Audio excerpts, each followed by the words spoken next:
Welcome to the Directors Podium. I'm your host, Adam Christie. People, I am so excited. We're in our new studio. You see, it's so cool. We got the mountains behind us. Can you believe that? It's not really the mountains. If you look right here, you'll see we actually have a green screen, but we're back at mountains. See? Very cool. Okay? So a huge problem in the world today is poverty. And a huge factor in that is poverty and how it affects education. And then, therefore, how that affects our world. Now, you're saying, yeah, that is a problem. What do we do about it? Well, we've brought on an expert to talk to us today about poverty and poverty in education. Our guest is amazing. He's written over 30 books. He's going to tell you more about himself as we go, but his book, Teaching with Poverty in Mind and Poor Students, Rich Teaching, are both available on Amazon. So, would you please welcome our guest, Dr. Eric Jensen. Dr. Jensen, thanks so much for being with us today.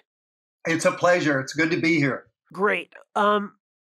Let's just start at the macro. Let's just start with the big question.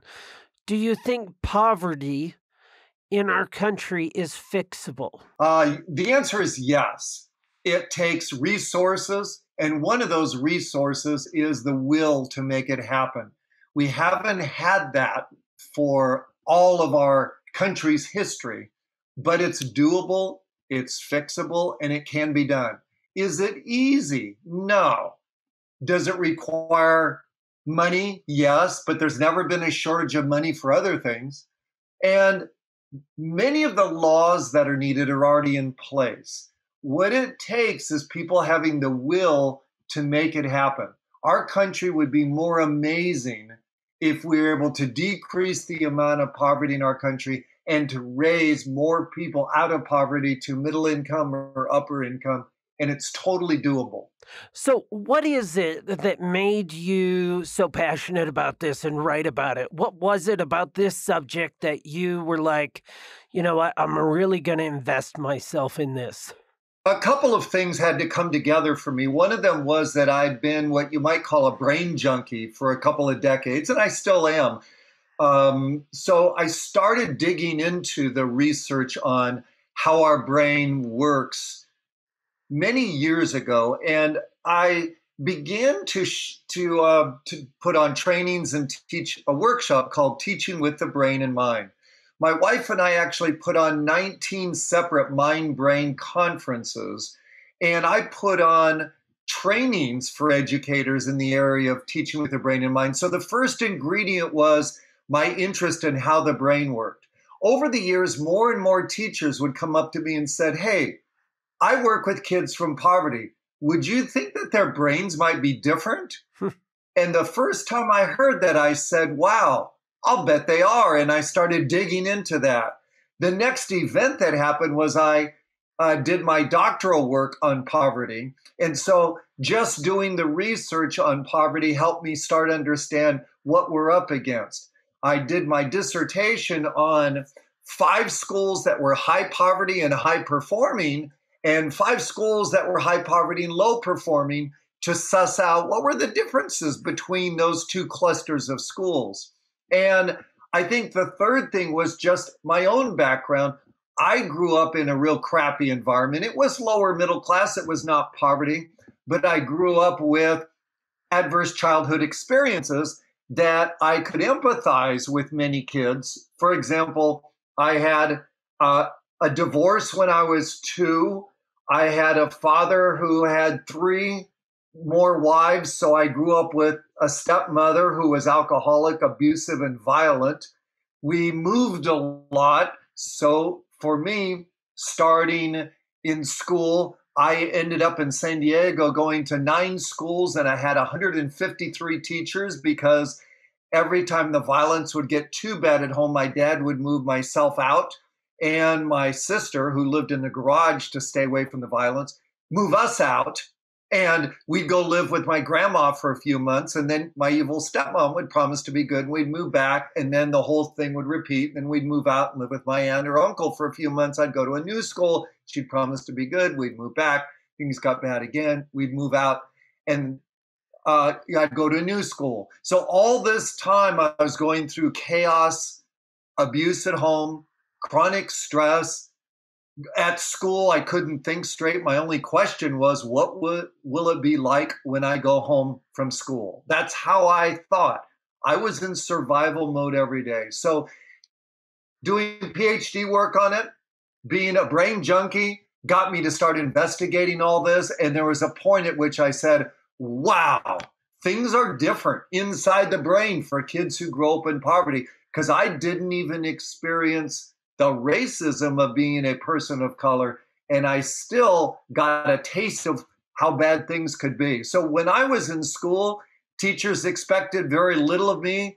They usually would suspend me or send me to the principal because I was poorly behaved. And certainly they didn't invest in me at all. I was a pain in the rear. I was a discipline problem. So I know what it's like when teachers come across as if they don't care. Most teachers just wanted me out of their classroom. So that kind of created these ingredients for which it was perfect for me to say, wow, this is a population at school that I want to invest in. So you're talking about poverty at school. One, how, till what age or what grade would you say you were a discipline problem? All the way through school. Oh, okay. So I never had what you'd call a typical school experience. I just moved from school to school to school. We moved from residence to residence to residence, living with, relatives. And so for me, even anything I could do to get out of school, get out of the house and be on my own, I did that. So even my last year in school, I was going to summer school between 11th and 12th grade, where we moved again. I started a new school for my 12th grade high school, and I'd accumulated enough credits in the summer so that I could graduate mid-year, so that I could get out of school and get out of the home and work so I could pay my own way. So the answer is, I never was what you would call a good student in school. I graduated with a C+ average, and that allowed me to get into a local state college in San Diego. Now, when you talk about high poverty schools, what are the factors that make a school high poverty? So in general, that means you have somewhere 75% or more. In my studies, the doctoral work I did, I made the criteria 80% or more of the kids have been designated as being from poverty and being in the free and reduced lunch program. So it had to be 80% or more. And those schools I selected from 5 diverse locations with diverse populations in 3 different time zones. So high poverty meant 4 out of 5 kids at the school were from poverty. And so high performing meant that they were also in the top 20% of the schools in their states in their academic standing, or the bottom 20% in the state in their academic standing. So I looked for extreme things. So what was different at the school was pretty stunning. The staff collaborated when they're at the higher performing schools. They supported each other as they worked together. They looked for solutions and not excuses. In general, they didn't get more funding than the lower performing schools. The leadership was real clear. The staff had higher expectations of the kids. Like you could just hang around the staff, and in 20 minutes you could tell which staff worked at which school. Now, do you think that is what causes low performing schools, or do you think because it's a low performing school, that's the kind of staff it attracts? It's a good question, chicken and egg question. So I would say that solving the problem of poverty at school is important to consider what is happening on our outside world, what's happening in culture, like what's in the media and all of the cultural awareness that's going on. That shows up at school, where kids are starting to raise their hand more and say, yeah, what about me? So I don't think that we can make a causal assumption that if your school has kids from poverty, well, that explains how the staff is, because there are schools that have had kids who were high performing, and they were high performing, but when the kids switched out, then the teachers' scores dropped, not because they couldn't do it, but because some of them couldn't make the adjustments. And by the way, I won't tell you it's easy. What I'll say for most teachers is that it requires doing these enormous shifts. Like before, they didn't have to focus on locking in and raising kids' expectations, because if you're already doing well, you typically have high expectations. But when kids are showing up at your school and they have had low expectations, suddenly teachers are doing the groundwork to get kids to believe in themselves. Because many kids will just sit there like this. Why? Because nobody ever believed in them, so they don't put out the effort. So there's a whole lot of chicken and egg stuff, meaning if the kid shows a little bit of potential, then some teachers get more interested in them, and they're kinder, they're more supportive. If some kids don't show potential, then teachers just move on to the next kid thinking that that kid doesn't have potential. In other words, yes, there's chicken and egg stuff, but there's also staff that understand that when your population changes, you better change. And that's the biggest issue I see when I go from school to school. I've been to over 300 Title I schools around the country. And many times the teachers say to me, well, it used to be different. We used to have kids from our own community. Now we're getting kids that are coming in that are immigrants. In other words, there's always a story. And the story about it is followed with, and that means that the kids, ba-dum, are the problem. So whenever somebody's going like this and they're pointing fingers, you know that that staff's not going to do well, because everybody gets 24 hours a day, whether you work at a high-performing school or a low-performing school. So the teachers at high-performing, high-poverty schools, they get the job done in the 24 hours they have. And those that are at the low-performing schools will say things like, we just don't have time for this, or we can't do this.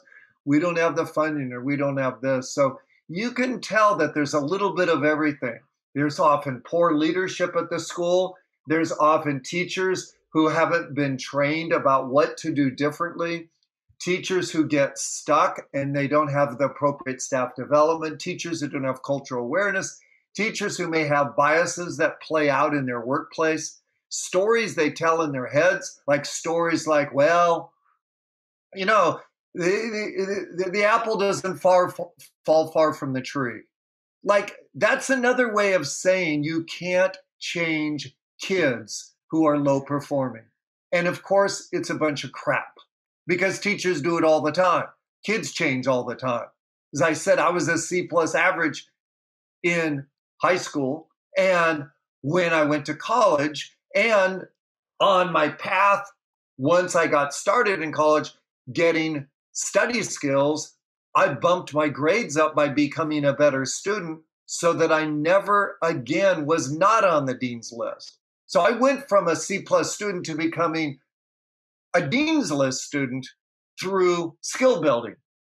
Now, I had to change my mindset too, but you have to understand that when teachers say they can't, the person they're really talking about is themselves. And by the way, I'm not telling people it's easy. I'm not telling people it's a piece of cake. I've seen the staff and work with staff at high-performing schools. These are teachers that show up every day. They know the plan. They have meetings that are focused. They work together with kids that are struggling. They'll all have brainstorm. How do we do this? What could we do differently? So I'll never tell anybody that it's an easy solve, but I will tell you that it's doable. Dr. Jensen, I'm going to stop you right there, because you said something so profound. You said that when teachers say they can't, they're actually talking about themselves. Can you just expand upon that a little bit more? Yes, we often ask teachers to have high expectations of their kids, but many teachers who struggle never show up the first day, first week, the first month of school and say to kids, hey, this year, what I'm working on in my own life is, in other words, their personal life is about status quo. But the teachers who are successful with kids, they'll often do things like show up and say, hey, guess what? I've decided this year I'm going to walk in a 5K. Or this year I've decided that I'm going to complain less. So my goal is to complain never more than 5 minutes a day or whatever. And they share that with their kids and they track it with their kids. So when the teacher says, you can do this too, there's an authenticity about it. The kids are saying, my teacher's doing this, I can do this too. The kids are saying higher expectations are doable. If the teacher really believed in high expectations, they would show Zoom meetings or podcasts of others who grew up in poverty and were highly successful. They would show kids of color who grow up into kids who graduate from high school with honors, or kids who struggled in school who went off to become, whether artists, athletes, teachers,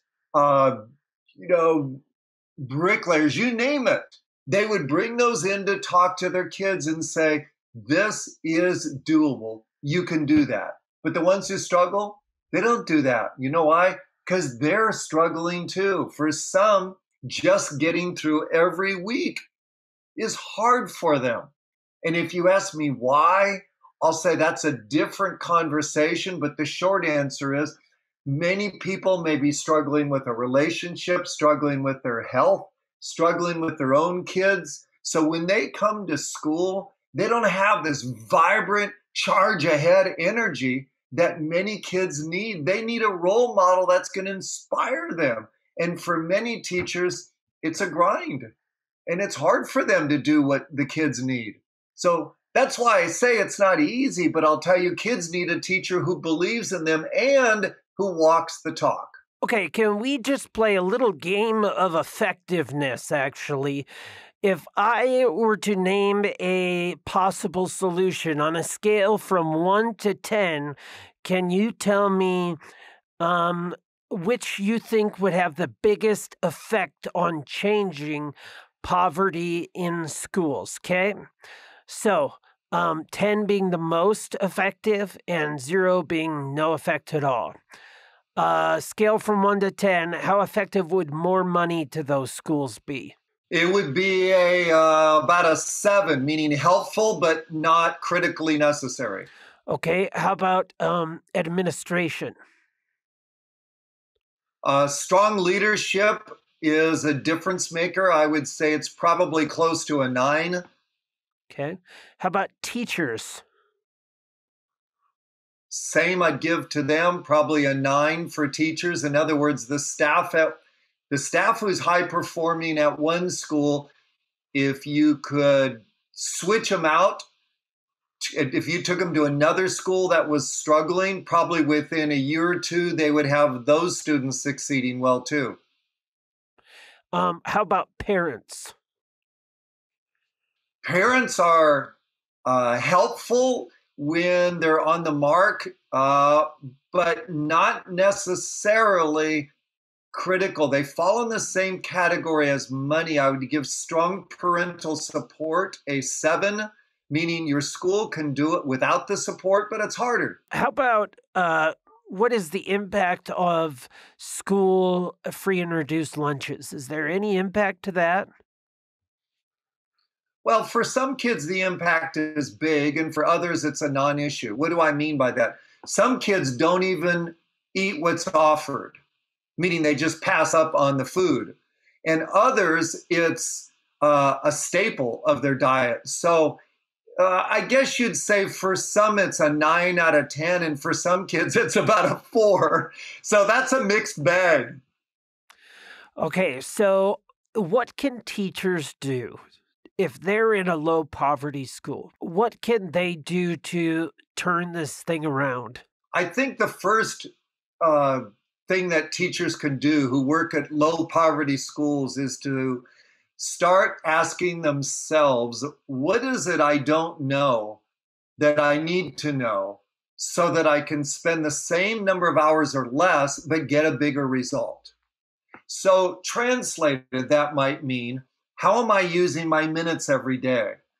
So we now know things that we didn't know 15 years ago or 20 years ago. For example, when you give feedback like this, students do better than if you do it like this. One way you get a minimal result, the other way you get a really strong result. Example, if I said to a student, good job, low result. But if I said to another student, I love that strategy you used, that's going to help you get into that college you applied for. So notice the first one was general and the second one was specific, and it said why, like that will help you do X, Y, Z in the future. So the first thing I'd say with teachers is start learning how to spend your same minutes more effectively. A second thing I'd say to do was to get to know your students on a different level than how you know them now. For example, some students need you as a go-to-bat ally for them, and it might be 5% of your kids, and it might be 20% of your kids. Not all of them, but some of them need to know you're going to stand up for them. They need to know that you'll stay after school and help them. They need to know that you'll help them find a website. In other words, they need you to play the role of the world's best grandparent or something for them, or they're going to quit on you. Like if you don't put that hat on and play that role, they'll quit. And when I started teaching, I literally didn't look for that in kids. I didn't look for that body language that showed they don't have any hope. But teachers have to look for that body language where kids just show that hopelessness and connect with them, and to identify with that and to say, wow, it looks like you've kind of, well, tell me what's going on. Notice that I identified that they were kind of in a funk, but I didn't label it. Like, never pretend to know what other people are thinking. Because when you're wrong, people don't like that. Like if you say, I can tell you're feeling pretty angry. They say, I'm not angry. You know what I'm saying? So I usually say, it looks like you're kind of, and then I prompt them to see if they'll tell me. And usually that shows, hey, this person cares and they want to know how I feel. So I'd say, do things that are more effective. I would say, connect with the lowest 20% of kids that are struggling the most.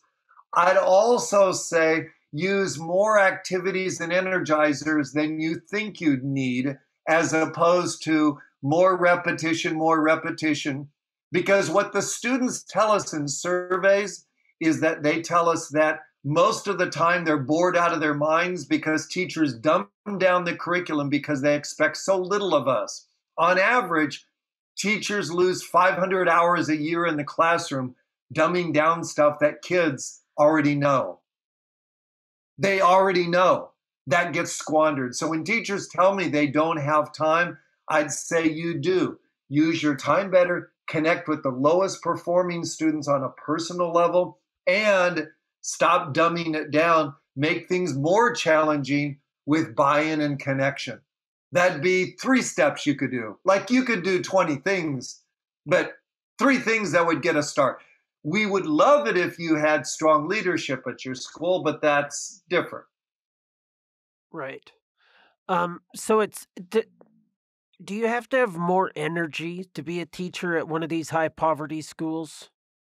My short answer is yes. Teachers who show up at work with fatigue, chronic stress, or they've lost, that edge, that enthusiasm. Kids read that. They see that in their teacher. So their teacher's supposed to be the one that's supposed to help them move forward. It's supposed to help them do better in life. It's supposed to help them graduate from high school with hope and promise. And if their teacher seems tired or fatigued or chronically stressed, then the kids start thinking, game over. So I would say the answer is yes. And the teachers that are good at what they do, they're pretty good at what you would call self-care. They know how to look after themselves. They know how to be energetic. They take care of themselves so that they can show up and charge ahead as just being a ball of fire every day for kids. And it becomes something that plays into itself. The more energy you have, the more your kids have. So it's a nice self-fulfilling prophecy. You have more energy, it brings out more energy in your kids. So, what about administration? What about those school leaders that kind of steer the ship? What can they do? I think the first thing is that they have to find a really strong why are we doing that, and to create a school-wide mission, a personal mission, because the teachers that are successful, it shows up over and over and over. They are more mission driven than they are job driven. They are more why driven than they are for a bigger paycheck. In other words, they're in this to transform the lives of their kids.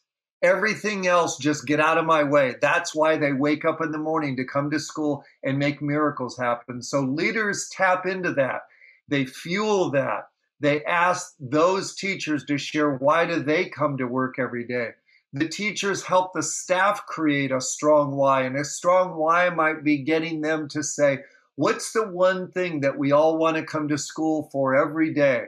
For example, one high-performing, high-poverty school I worked with, their school motto was and it was a combined middle and high school. Their motto was, every student will be the first in family history to go to college. Now, I don't believe every kid should go to college, but it was a public school and they can choose whatever mission everybody decides on. And that was their mission. What they said is that that's why we come to school every day as a staff, because they know what our mission is and they want to go to college. By the way, over 95% of the kids at this 100% poverty school get a scholarship and go off to college every single year. And they're ranked number 9 in the state of California out of 10,400 schools. Academically, they're ranked number 9, even though they have 100% of the kids from poverty. And they're ranked every year as a top 100 high school in the country. My takeaway from this is the staff doesn't wonder, what am I doing at this job? Or I hate my job.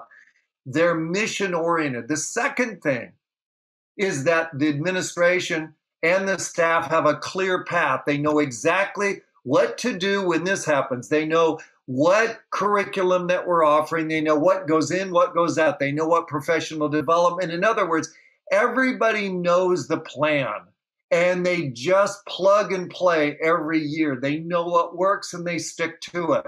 Now, there's always tweaking, but everyone knows the plan. The third thing is the leader's job is to support the staff.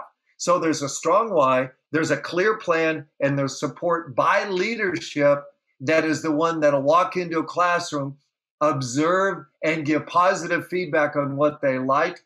And teachers can win just through things like fun drawings and all that, win a half hour off during the day because the principal will go in and take over their class. So they get a half hour to put their feet up or to get a massage or something. You got to have leaders that have your back. Those 3 things, a strong why, clear path, and support will go a long ways at a school. I'll never say that fixes everything. Schools are complex environments, but that's a pretty good start.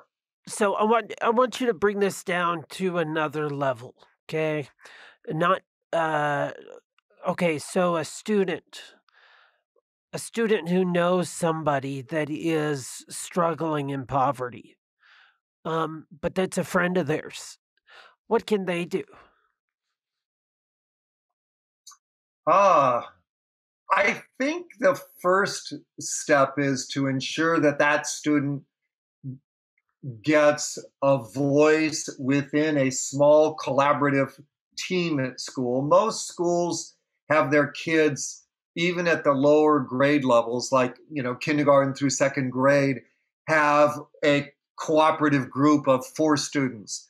The first thing is, can the student talk about what's going on? Sometimes just getting it out of their head every day is a start. Sometimes knowing that other students will listen will be the start of the issue. Sometimes having a student that's doing well in a class that can be their buddy support at school can be helpful. As in, if they don't know how to do something, they can turn to a friend.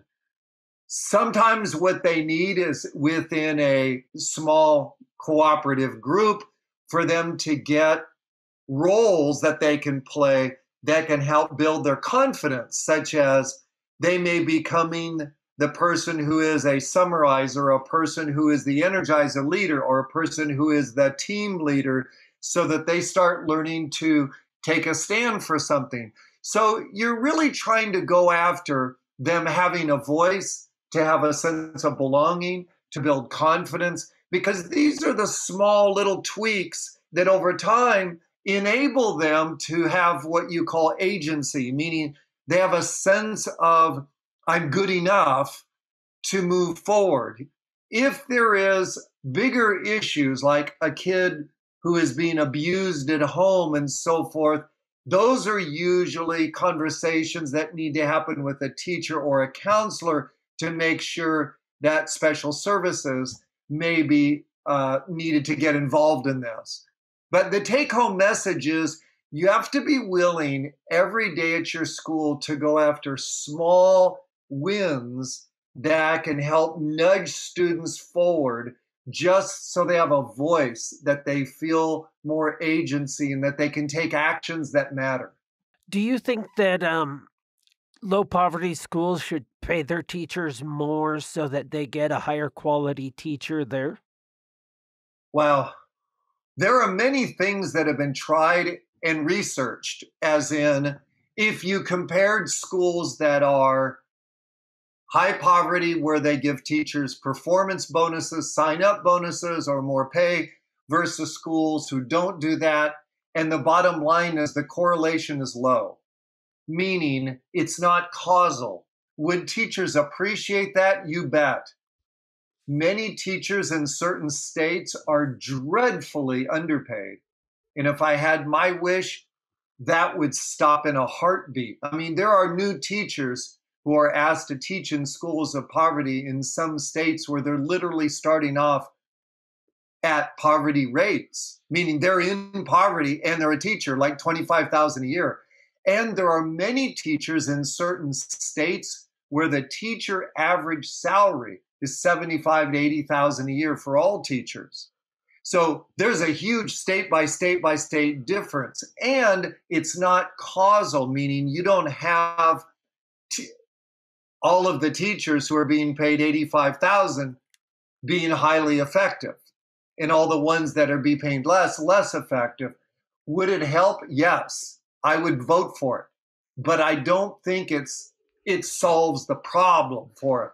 I do like it when teachers have access to resources. So I'm going to give a website that's free for them, where they can get some cool resources. All right. Many of you who have already followed me or heard of me know my website is jensenlearning.com, so that's easy to find online. You can just Google my name. jensenlearning.com/equity, EQUITY -resources. Go to that website, and there are 12 different things that you can download for free, no strings attached. They include things such as energizers you could use in your classroom. They include things such as equity tools you can use. They include things such as how to notice biases in your teaching. They include things such as tools for lesson planning. In other words, these are things that make your job easier. They're free. They're easy to download. You don't have to buy a thing from them. If you're interested in that, that's one way to get yourself kind of fueled with the kinds of things that I talk about. For example, energizers that you can do in your classroom that are free and cost nothing. So jensenlearning.com/equity-resources. Have at it and go for it. Well, we certainly appreciate that, and we appreciate all of your hard work in this. And we appreciate the teachers at home and the administrators who are listening that are at all schools, but in particularly high poverty schools that are giving every ounce of effort they can to make their kids' lives better. In closing, um, what is some inspiring encouragement if you could talk to every high poverty teacher and administrator out there? What encouragement would you give? The first message I have is nobody is born a teacher. You hear that expression like, oh, she was just a born teacher, whatever. No babies know how to teach. What I'm saying is that becoming amazing in a classroom is doable. It's doable. I'll never tell people it's easy, but I'll tell you it's doable. Most of the things in life that are valuable take time, and most of them are hard work. For example, a good marriage, buying a home, having a skill set, learning to play a musical instrument, becoming an athlete. Most everything that's hard is worth doing, and it takes time. To become a great teacher, getting your paperwork on it, getting your credential, that's just the official part. Be willing to do hard work every day and push yourself. Nobody's a born teacher. Be willing to grow, and you can do this. There are hundreds of high performing, high poverty schools around the country, and there's nothing magical about them. Teachers there personally grow every day. My question for you is, are you a better teacher than you were last year, or are you just a year older? If you're better, you're on the path. If you're just a year older, you just got more wrinkles. So I'm going to invite you to be the person that grows every year. You're not just more experienced, but you're better at what you do. You're the teacher that's going to make a big difference when you grow. So stay on that path to grow, and you can make the magic happen in your classroom too.